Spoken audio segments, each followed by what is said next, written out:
capitalize. You lost this game. 49ers did not win this game. It was a game that you should have won, that you needed to win to continue trying to be in this race for the wild card. Didn't happen. You're definitely going to be on the outside looking in now after that type of loss. And they could have been 6-6. Yeah, exactly. Could have been 6-6. And I know you say Chicago lost this game, San Francisco, but San Francisco did what the Bears didn't. They took those opportunities that they were blessed, not given, blessed with, and they took advantage of it. So it's really honestly that simple. But another close game that I would say, which was an interesting one to watch as well. You had yourself a nice AFC South showdown. Jags at Titans. 39-42, Titans take it. This was a great game to watch, honestly. And listen to these stats: 322 yards, 5 touchdowns, no interceptions from Blake Bortles. This guy is the real deal. People are sleeping on him. I scooped him up in fantasy like 4 or 5, 6 weeks ago, and he's on average 25 points. This week, past week, 45 points. But that's not what you're all here to listen for. T.J. Yeldon. I mean, he's getting a touch. I'm arguably doing the best of the Alabama running backs. Mark Ingram having a disappointing season after the end of the season they had last year. Mm-hmm. So T.J. Yeldon getting the job done when he needs him, when they need him to. Allen Robinson, this guy is great. I'm talking about the Robinson brothers. These guys, they are the Allen brothers. Yeah. I mean, look at this guy: 10 receptions, 153 yards, 3 touchdowns. 3 of those 5 from Blake Bortles were for Allen Robinson. This is a high-powered offense. Their defense, like I said, needs some work. Obviously, they gave up 42. But also on the flip side of that, you got the number 2 overall pick, Mariota, starting to put up good numbers that they were expecting out of him. Yeah, he had an interception, but 268 yards and 3 touchdowns. Also, 87-yard touchdown run. Yeah. That's longer than more than half the running backs have had this season. How does that happen? How do you? Well, I understand Jaguars defense letting that happen. If Blaine Gabbert can go for 44, then Mariota who's actually known for being able to run. It's acceptable for him to go for 84. And look, he needed this kind of performance. They needed one of these shootout wins where Mariota proves to outduel Blake. Well, had less touchdowns than him, but he had that 87-yard touchdown, which was beautiful to watch.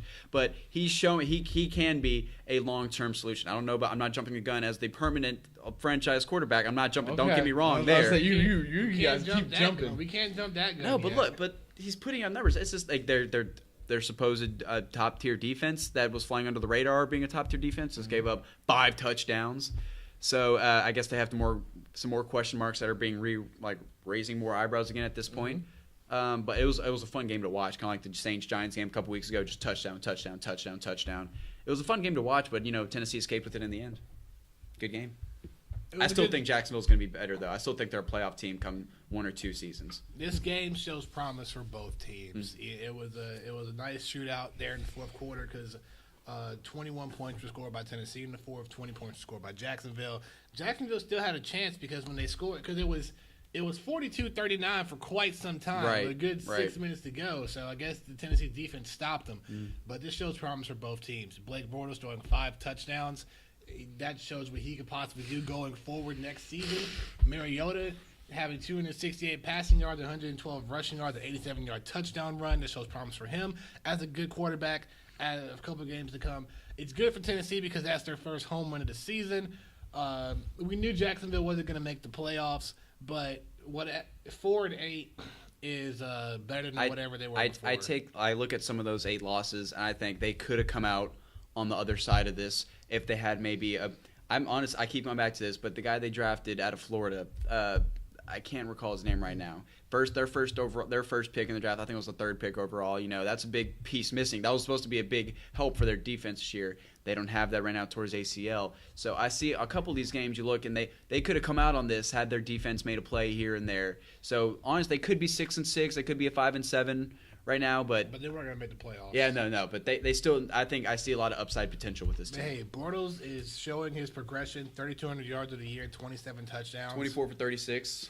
It's pretty good completion. Game. Mm-hmm. I mean, they'll be fine. It was a good win for Tennessee. It was a nice win. It was a good game. It was a good from two teams who are not even on who are on the bottom of the totem pole in the AFC. So, good for both teams. Yeah. Just to answer your question, it's Dante Fowler. Dante ACL, Fowler, thank you. Torn. It was like, Out for you're the like, all right, you're like, oh, preseason warm-ups, workout start today, guys. And then the first headline, first injury all season, Dante Fowler. Like on the third play of practice, ACL's gone. That's just crippling for your defense.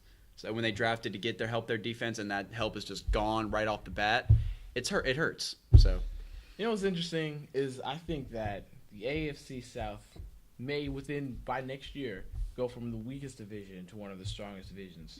Because depending on how the Texans turn around their season, because I feel like their offense still has work that needs to get done. Absolutely. Both teams. Yeah. But for the Titans and the Jags, things are just the arrows are looking up. We'll see, and the Colts are already up there, so it's going to be a very competitive division. I say within the next year or two. Yeah. Yeah, I agree. And look, Blake Bortles is proving everyone wrong. They thought, he was a bust pick. He only had that one good season at UCF. Yeah. Since Central Florida. I think thought he was a bust. putting up, 322 yards and 5 touchdowns, he's proving everyone wrong. He's helping this team out. He's giving them what they need, that spark on offense. So, look, they can just, I think coming into this year, I don't think they need to worry too much about the draft necessarily for offense, but they can stack that defense with a good pick. So, right now they're at 4-8. They're up at the bottom of the totem pole. They could get a pretty good pick out of the season, having a good season upside potential-wise looking and having a good draft with defensive guys that you holes to fill there. Like you said, this could be a very competitive team next year, a very competitive division.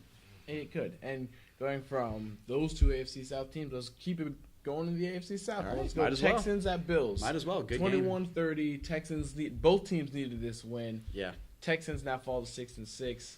Bills move up to 6-6. So, so with this, who wants to take this first shot at breaking this game down? I'll go. Tyrod Taylor played great. 3 touchdowns off of 211 yards passing. He went 11 for 21. LaShawn McCoy, 100-yard rushing game, was definitely a big help in the Bills game. In only 3 quarters. In only 3 quarters, Because too. he had to go in the locker room for a concussion test. So, yeah. Is he cleared to play? He's cleared to play. He's cleared to play. He's cleared to play for the Eagles. The Eagles better watch out. But. Well, at the end of the day, we know that the Houston Texans don't really have a consistent quarterback. And Brian Hoyer's okay, but he's not what the Texans need a better quarterback if they want to, get better. Because defense is where it's at. And I don't even think what's his name's even playing this season. Oh no, Clowney is playing. You got Clowney who's still getting better. You got J.J. Watt leading the defense. You got Brian Cushing. You got a lot of people on the defensive side. I just think they need a good quarterback that can lead them better. They have DeAndre Hopkins on the offensive side next year. They could get back Arian Foster. And, because when he was in this season, he looked pretty good. Yeah. He had a couple good games and then he got hurt again. Yeah. So the Bills will be fine. I mean, this loss doesn't really hinder them that much because it wasn't a division loss, and they've already shown that they're not good on the road. They're now 2-4 on the road. I think this was more of a better win for the Buffalo Bills because, in terms for the Texans, they just have to, they're going for the division and not really a playoff wild card spot, while Buffalo is on the outside looking in, trying to get a wild card spot. It was a good win for Buffalo at the end of the day. What I saw from the Bills was very good offensively. It was I think the Texans were averaging 250 total yards to opposing offenses. Past couple games where they beat the Bengals and whatnot, to beat the Saints, and then they come in. I think it was a total around 390 yards, like that, getting 112 yards on 21 carries by LaShawn McCoy. Once again, proving Chip Kelly extremely wrong, extremely wrong. Tyrod Taylor, great performer, 211 yards, 3 touchdowns, only at 21 attempts. Only 1 sack, but his scrambling ability look, J.J. Watt leads the NFL with 13.5 sacks. At this point, he didn't have 1. I think he had only 4 tackles on the game. So he's showing that Tyrod Taylor is a very elusive quarterback. He's very good. He can extend plays and find there was that play Charles Clay downfield deep 40-yard touchdown wide open, the pocket coverage definitely. But the pocket collapses pretty quickly on that play as they had guys behind him and whatnot, and the pocket was kind of collapsing, but he stuck in there before he could get hit, threw a nice to a wide open play, but he was able to see that and delivered. So good upside potential again. Game looking for Tyrod Taylor. If they need to win these next 4 games if they want to get in the playoffs, and if he plays like that, I think they have a pretty good chance. But then again, the Texans, their defense I thought was going to hold out better. Not so much. The offensive line, I guess credit to the Bills' offensive line for containing J.J. Watt and Clowney. Brian Hoyer had a pretty good game, but that wasn't enough to beat the Bills. How about your team? How about your team, the Yes, Bills? you're going to talk a lot about the Bills right now. Good thing none of us like the Texans. No, here's my. You guys have brought up a lot of great points, but I think you guys are missing what I thought was really a highlight of this entire game when I was watching it.